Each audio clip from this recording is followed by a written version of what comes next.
Welcome! Today we are talking about artificial turf and diving into the top 10 most asked questions.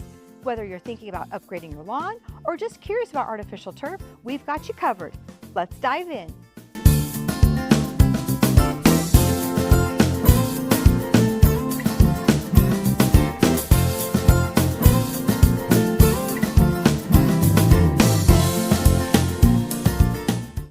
And today I'm very excited because we have a guest. I've invited Sheldon from Heavenly Greens to come and talk and answer top 10 questions that people have about artificial turf.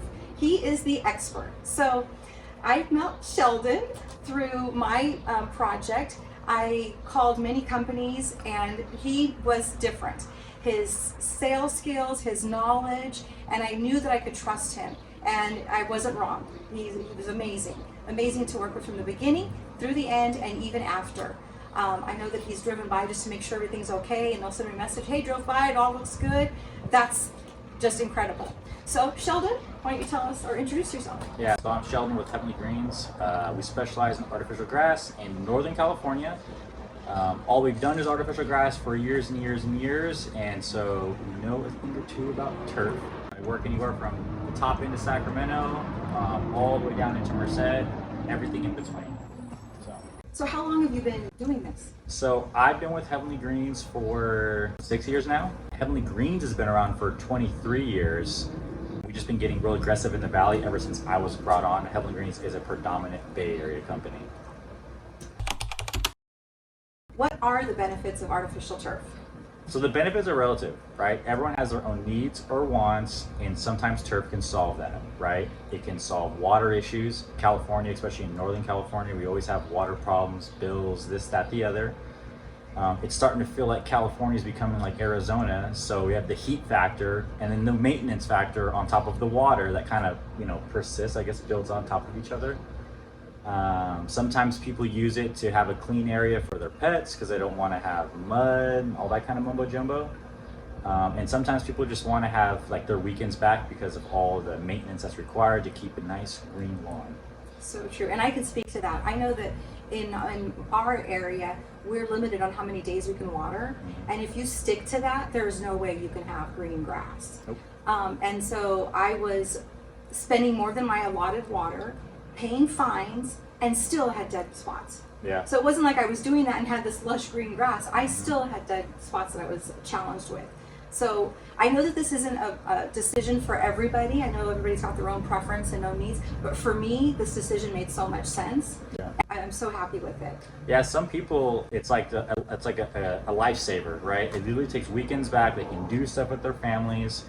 Literally, it's so difficult to keep a lawn green without using tons of fertilizer, tons of water, and then again, you're getting hit with restrictions from cities and counties and everything left and right. It's crazy.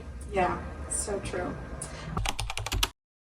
Is artificial turf safe for children and pets? So artificial grass, it can be safe. So like, for example, you have Heavenly 70, one of our products that's built by Challenger. Challenger is an American brand or American manufacturing company that is like tested, proven, all the way through. They back their products, everything when things fail. You're not going to get the chemical issues. Get what you pay for in terms of your product, your install, all that kind of good stuff, right? And so artificial grass can get real expensive real quick for good American products that don't have leads or irons and all this crazy microplastics and all this kind of crazy stuff in it. It 100% can be safe. There's already a third-party testing out there that's saying that it's safer than the bottle of water that we drink out of, you know what I mean? But it's really dependent on where you're getting it from. There is tons of foreign products flooding the market recently, especially in California, because turf's getting very popular. And that's where a lot of challenges come from with cities restricting turfs because they're finding lots of negatives in terms of it not being healthy. There is so much material currently flooding the market that is negative, so you have to do your research. Sometimes you get what you pay for, right? You do get what you pay for, 100%. Yeah. How long does artificial turf last? Again, this is relative. It really depends on who you're buying from, what the product is. Stay away from distributors, find manufacturers. So good manufacturers that produce American products, you always will get a good 10 years out of your install, right? Where your turf will pop back up. You don't really have matting issues. Fading issues is not really an issue. Between 10 and 15. is when you start to notice issues, matting, fading, things you can't really solve. Between 15 and 20, people end up getting a replacement. I think for us, I want to say our average replacement is around year 18. But again, I can only speak on the products that we produce, but I can show you installs that are less than 5 years old from other people that, you know, that just looks horrific. So it really depends on what you're buying, like anything else. So true. Well, I hope to have this for many, many years, and I will tell you that when it's time, I definitely will replace it. Yeah, you have a good product. You're probably gonna get you'll get well over 15 years out of your install, like well over for sure. Beautiful. What is the maintenance for artificial turf? So it depends on what you're using it for, right? Front yards, very simple, blow it off. You're gonna get the occasional weed, right? Weeds are a reality. Dust flies on top of turf, just like cracks of concrete, and they're gonna grow. You can spray it with any, Roundup, weed killers, that kind of thing. Pluck it as you see them, and just blow off the leaves as they come. That's pretty much the maintenance. Some people they'll get like professional services from, there's a lot of service guys out there, or their contractor, whatever the case is, and they can kind of brush some of like the dust out every couple of years and kind of tune it back up. But that's generally the maintenance. Blow it off, hose it off every once in a while, and pluck a weed as they come. I don't spray anything on mine. I just literally, if I see a weed, pull a weed. That's my motto. See a weed, pull a weed. Yep, and it's so light. Yeah, it is. Yeah. And because it sits on top, it's not like into the soil down the leaf. It's so easy just to sometimes just blow it off. But if it's just in this little pick. Sometimes they'll start to grow like on the crack of the concrete and the turf, and you're like, you gotta rip it out. But it is what it is, right? Mother Nature will always take her planet back. There we go. Does artificial turf get hot in the sun? It can be. It's planet Earth, right? If the ambient temperature is 110 outside a heat wave, you better believe your turf, your concrete, your chairs, everything's going to be that temperature or more.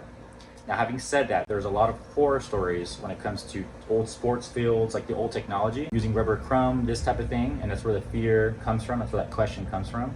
Nowadays, if you have a good American product, if it's 105, concrete sitting at about 130-ish, 135, our turf's going to sit in and around that temperature, if not just a tad lower. It'll never get as hot as like asphalt, which is like 180, which is like the old sports fields and that type of thing. I'm able to, even in the summer when I'm out here, walk barefoot on it, and it's not hot at all. Yeah, it won't, and it doesn't radiate heat, which is a benefit, right? There are some products out there that'll radiate. Good products won't radiate heat. They stay relatively cooler than concrete, theoretically, because heat's not billowing off of it. So pretty cool. And I can tell because the dogs, when it's really hot, they like to lay on the grass. Yeah. They go lay on the grass. Yeah, it's always a couple degrees lower. How eco-friendly is artificial turf compared to natural grass? That's a very hard question to answer. Again, it's really just relative on what your viewpoints are in terms of eco-friendly, right? Natural grass requires pesticides, tons of water, there's water runoff, all those types of things, right? Which are considered bad. The water companies hate water runoff. That's why in the Bay Area, for example, you can't even put drains out to the street anymore, right? Artificial grass has zero of those problems. So there's a huge benefit right there. Artificial grass is a plastic, for lack of better words. So, more plastic in the world, is it better? Is it not? I really don't know. Maybe it's kind of like a wash, right? Natural grass can have beneficial, factors in terms of no plastics and all that kind of mumbo jumbo. But then artificial grass has the benefits of no water runoffs, which in turn help our local economies and environments. So. Yeah. And it saves me water from, instead of watering the grass, I water my plants and my flowers and that's actually my vegetable garden. That's a good point. You can trade off your water to water your freaking vegetables. That's what I do. And I'm within my limits now. It's all good. Yeah, I don't pay any fines. Yeah. What type of infills are used for artificial turf, and are they safe? So there's a ton of infill out there. Infill, all it is a material that's put on top of the turf, generally around 3 pounds per square foot, to protect the backing, get the blades to pop up, hide seams, that kind of thing. This question, the reason why it's like on the list of questions is because silica sand's the #1 infill used for the actual turf. Silica sand and silica dust are two different things. Silica dust is harmful, right? Harmful to your body, causes lung damage, all kinds of crazy stuff. That comes off of like when they're shaving rocks. I don't know exactly what kind of rock, but some kind of, lime rocks out in the these rock yards, and that is a silica dust which is harmful. Silica sand is not silica dust at all. It is not harmful. But there's other types of infills, right? You have things like camel fill, envirofill. These are like the antibacterial infills. The big hitters with those infills is they're like acrylically coated, or they have different types of coatings on the actual sand itself, which helps water pass through. There's a lot of misconception that these antibacterial infills are anti-smell. They 100% are not. The microbands in them and the stuff that cleans the bacteria goes away after like a year or two. But it allows the water to pass through better, so that backing of that turf can stay dry. Generally with backyards, I want to say your backyard has camel fill. I want to say envirofill. Or envirofill, one of them, right? Envirofill comes to mind because I remember because of the dogs, right? Yep. Because I have the dogs that live back here, so I know that we did something different on the back, Yep. and we also did it along the edge of my sidewalk, because where I live, there's a lot of people that walk in the morning and evenings, and a lot of them walk their dogs. And of course, the dogs want to take care of their business along the side. Yeah. And so we put the envirofill in the backyard for my pets, and then along the edge for my neighbor's pets. Yeah. So it's not the end all be all, but it's just one little extra factor. It helps. Really, the key factor is drainage. Water just passes through better, so you can clean it a little bit easier. What is the cost of installing artificial turf compared to maintaining natural grass? So the rule of thumb in Northern California currently is your turf is going to pay itself back in 7 years, right? In terms of hard cost, right? Obviously time, that kind of stuff is a factor for some people. But generally after year 7, at 1,000 square feet, your turf's paid itself back. Sometimes it's more, sometimes it's less, depending on the install, this, that, the other. Generally, the upfront cost of a new turf install versus a natural sod with like sprinkler systems, the turf is going to be, I think it's 60% higher in terms of like hard cost for an initial installation. I know that when I was doing the calculation, I knew I needed to do something in the front. I just had bare dirt, and I kept it bare dirt for, I want to say, a couple of years, just to see if I could water the weeds and have them come up and get rid of them. So I had a nice, clean slate for my sod. That was the original plan. And then I started thinking about, gosh, what if I just did artificial? Because again, the water situation, for me, it was a big deal. And when I started calculating the cost of having someone to come and mow the grass, the fertilizers, the fees I was paying on the water, I was like, oh my gosh, this is a no-brainer. Yeah. Because it sounds so expensive when you first see it. You're like, oh my gosh. And then when you start actually analyzing the numbers, it made sense. Yep. It made sense. Yeah, especially with a good product that's going to last, it's going to pay itself back in terms of like just hard, straight costs, and then you get tons of time back, which is obviously times are most valuable. And how about how beautiful it always is, right? It's so funny because I joke about it. I'm like, I'll go to my mom's or just finished mowing and edging the grass. Yeah. It looks good. It looks great. Yeah, and you have Heavenly 70, which is the best turf. I love it. I love it. I love it. All right. And the only maintenance that I have is blowing it off. Yeah. Right. We blow it off once a week. Yeah. But that's really it. And I get so many compliments. I mean, when I spend time outside in the front yard on the weekends, not one time am I out there that someone doesn't walk by and comment on the grass. In your neighborhood, I think I have like 10 other installs, like front yards, backyards, all over the place. Yes, you're welcome. Yeah, thank you. So, yeah. No, they come and that's the biggest question that I get is, can we talk about your grass, or who did your grass? And I just give them your number and. Thank you. Yes, you're welcome. Yeah. You're welcome. Yeah, no, paying it forward. Are there different grades and qualities in artificial turf? Yes. So, if you've done any research on turf, people are going to try to sell you on face weight, right? The amount of material woven into the turf. Yes, that is a factor, but it's not the end all be all. There's different, there's soy-based backings or soy-based turfs. There's turfs that drain like coffee filters. There's turfs that just have hole punches in the backings for drainage. And then you're going into the actual manufacturing of the product and how much of those bad microplastics that they're pulling out, and leads and irons to make it softer and cleaner and more environmentally friendly. So generally, right, at the top end of the spectrum, you have soy-based products with backings that drain up to 500 inches of water per hour. That's like to the roof, right? Super soft, beautiful colors, showcase-worthy homes. Then you have the next level down, which is you have typically wider blades. You have composite backings, which are flow-through backings. Typically those turfs are thinner but with wider blades, a lot of times people have animals is what will lean them towards into that because it still looks good. It's an American brand. It's soft, but it's easy to clean, right? And then you're going down into like the standard backings, which is the bottom part of the turf, which is just like straight up hole punches. Typically those turfs, you know, you can get different face weights in those, but those are all going to be on the lower end of the spectrum because it costs less to produce that product. Then you get into the foreign stuff, and that's like a whole different shebang, right? But those are kind of like the benchmarks, right? The backings play a factor, the softness of the turf in terms of how it's produced plays a factor, and then how well it drains plays a factor. Yeah. No, I know that with the samples that other companies left here for me, and then comparing it with yours, I mean, just touching it, there is a difference. Yeah. When you compare it side by side and the feel and the texture of it and just the backing, huge difference. Yeah, I mean, it's like anything in this world. You know, you can put two items next to each other and you can tell which is a higher quality and which is a lower quality. The reality is not all turf is the same.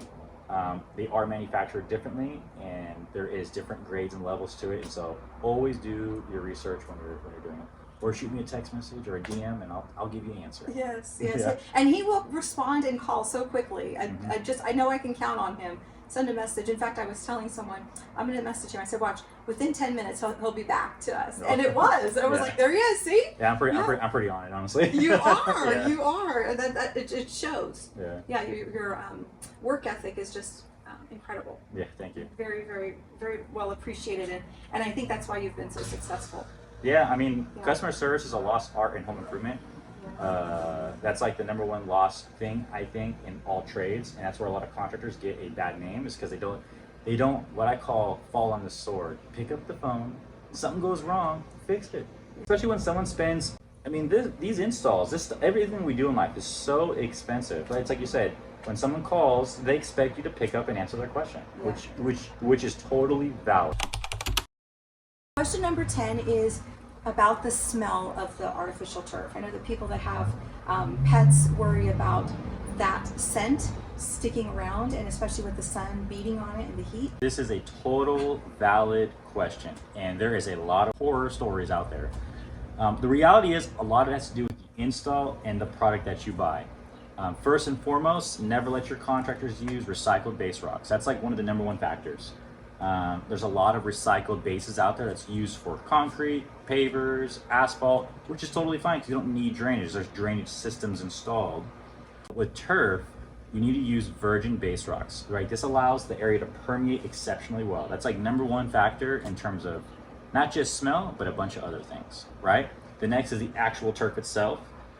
Turfs that, when you have animals, you need flow through, or turfs that drain like coffee filters, because you have more permeation. You can't just buy that one with the black backing with holes in it, because pee will get caught in little spots and stuff like that, and you're never gonna get it out. The next level up is you can actually do underground airflow systems under turf, which is overkill for 1 or 2 dogs. It's typically if you have 3 or 4 large dogs or commercial facilities. And then the infill type that you choose, acrylic coated, something that just permeates well. So the name of the game is being able to clean the product. The number one issue why people have smell problems is because their contractor was, they'd used recycled bases, latex backing turfs. It just doesn't permeate well. And so it's hard to clean, right? If you can't clean the product, you're gonna always have smell, right? Just like the pads like underneath your carpet in homes, even though we all have hardwood floor now, you know what I mean? But back in the day, yeah, right? Well, there's still some people with carpet. Yeah, like some people, yeah. I haven't seen, Yeah, but people like carpet in their bedrooms. And, that's actually a good point, yeah. Yeah. But anyways, those pads, right? If those pads get soaked with pee, you're never gonna get it off. A lot of times guys will put a weed fabric underneath the turf, which, I mean, theoretically, yeah, I get it, right? It helps prevent weeds, but the reality is that backing of that turf's gonna prevent weeds regardless. But if that little piece of paper down there gets soaked in pee, you're never gonna get to smell it. You have to rip it out and redo it. Yeah. And then your contractor should educate you and teach you how to maintain your turf, right? That's the number one thing, right? If your contractor doesn't even know how to maintain it himself or stop the smell, you probably shouldn't hire him. And so these are the kind of the levels that help prevent and fight this problem. If you follow those metrics, you'll never have a problem. Very easily solved. So maybe this is question number 11. What's the best thing to use to clean the artificial turf? So only my paid clients get that answer. Oh, I love it. Okay, Yeah. okay, all right. Yeah, you'll get an Well- answer. Okay. But you can Okay, use. I respect that. I'll give a shout out to a product though that I think is pretty good. Is OxyTurf. That's kind of the new one on the market. OxyTurf's pretty good. We don't use it all the time, but I recommend it all the time. When you spray it on there, it makes your fake grass smell like real grass. Wow. It's kind of funny. But the real cleaning solution is only to paid clients. Got it. Okay. Yeah. Okay. Well, I respect that.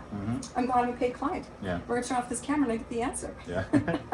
Thank you. So that was the top 10 questions that I was able to find that people ask about artificial turf. And I want to thank you, Sheldon, for taking the time out of your day to come here and talk to my viewers and answer the questions. Because again, I love my turf and I can just speak to what I know about it, but you're the professional. And I knew that having you here would just be able to address these questions that the public has. Cool. So thank you again for coming. No Thank you for being here. And I do have a little gift because he's got a little new sunflower in his life. Yeah. So that's for her. Oh, these are cool. Little.